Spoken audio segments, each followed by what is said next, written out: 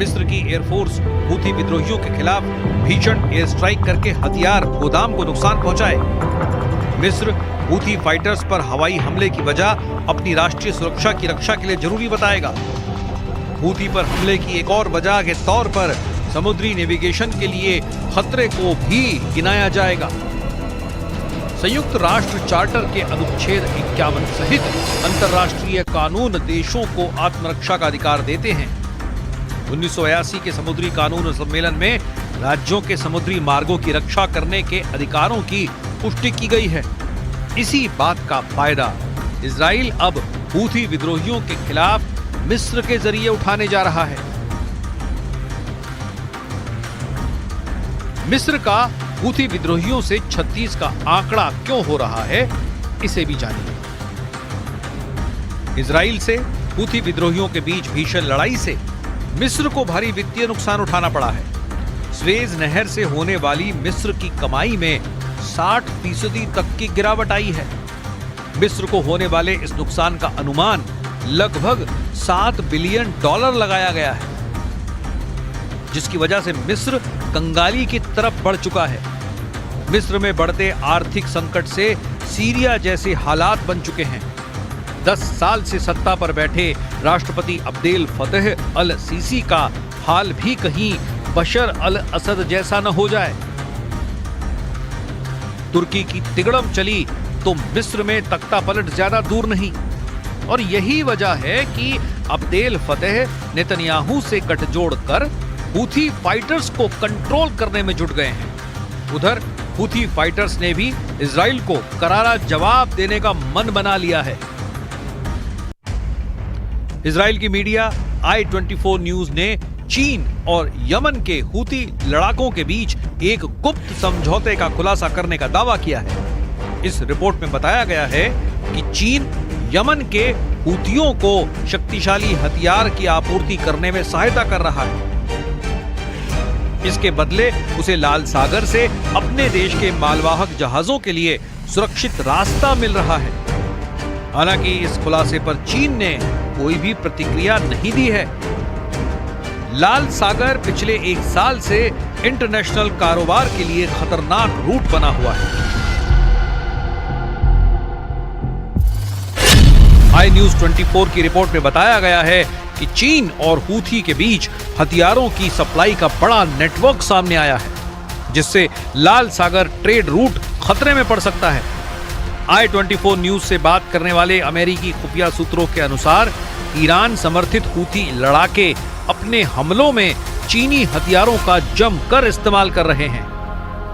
Chinese हथियारों के बदले में चीनी झंडे लगे मालवाहक जहाजों को लाल सागर में हूथी विद्रोही सुरक्षा की गारंटी दे रहे हैं। अमेरिकी खुफिया सूत्रों के मुताबिक हूथी बैलिस्टिक और क्रूज मिसाइलों में चीन के उपकरण और तकनीक के इस्तेमाल की पुष्टि हो चुकी है।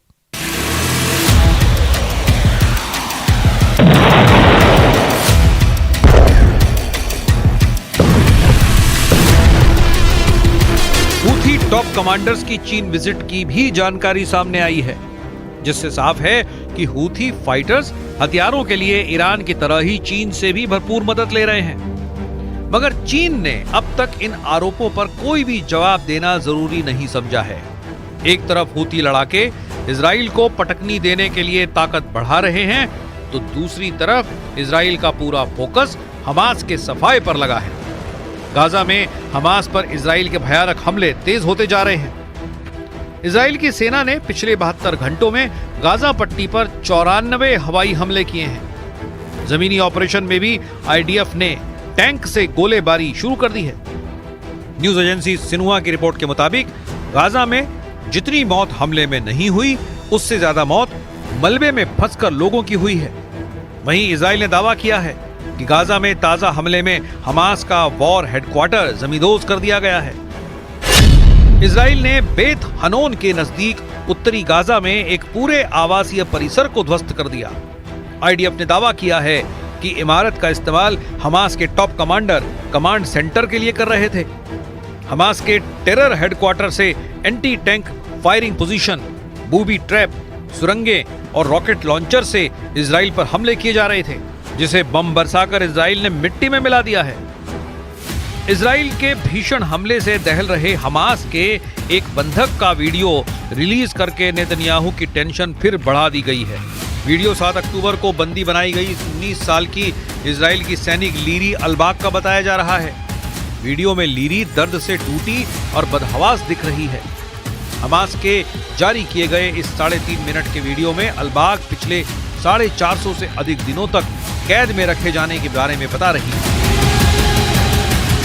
वीडियो जारी होने के बाद लीरी की मां ने बेटी के जिंदा होने की जानकारी मिलने की बात कही। हालांकि वीडियो को देख पाने की हिम्मत वो नहीं जुटा पाई। टाइम्स ऑफ इजराइल के मुताबिक लीरी के परिवार ने कहा कि ये उनकी बेटी और बहन नहीं है जिसे हम जानते थे। लीरी बुरे हालात में है। हमास ने लीरी को 4 और जवानों के साथ बंदी बनाया था। गाजा बॉर्डर के पास नाहल ओज सैन्य अड्डे पर तैनात लीरी को किडनैप कर हमास लगातार उन्हें अलग अलग ठिकाने पर छिपाता रहा है। लेकिन लीरी का वीडियो रिलीज कर अब हमास ने प्रेशर नेतन्याहू पर और बढ़ा दिया है। इस बीच नेतन्याहू ने इमरजेंसी मीटिंग बुलाई है। सर्जरी के बाद नेतन्याहू फिर से एक्टिव हो गए हैं। इजरायली सेना रेडियो की रिपोर्ट के मुताबिक नेतन्याहू ने रविवार को रक्षा मंत्री इजराइल कॉट्स, राष्ट्रीय सुरक्षा मंत्री इटमार बेन गवीर और वित्त मंत्री बेजेल स्मोट्रिच के साथ तत्काल सुरक्षा बैठक बुलाई है। रिपोर्ट ने बताया कि गाजा में बंदियों की रिहाई पर नेतन्याहू अपडेट लेंगे, जिसमें कतर बैठक का पूरा ब्यौरा भी उन्हें दिया जाएगा। नेतन्याहू सीरिया फ्रंट पर भी हिजबुल्लाह के खिलाफ ऑपरेशन का अपडेट लेंगे, जहां इजरायली सेना ने बड़ी कामयाबी हासिल की है। सीरिया के बफर जोन में इजराइल आर्मी को हिजबुल्लाह के बड़े हथियार डिपो का पता चल गया है। सर्जरी के बाद फिट होकर पीएम नेतन्याहू फिर से सभी दुश्मनों की तबाही का प्लान नए सिरे से तैयार कर सकते हैं। अमेरिका से मिले $8 अरब के हथियारों ने नेतन्याहू को नई ताकत दी है। इजराइल के विरोधी लीडर भी अब युद्ध में जीत का दम भरने लगे हैं।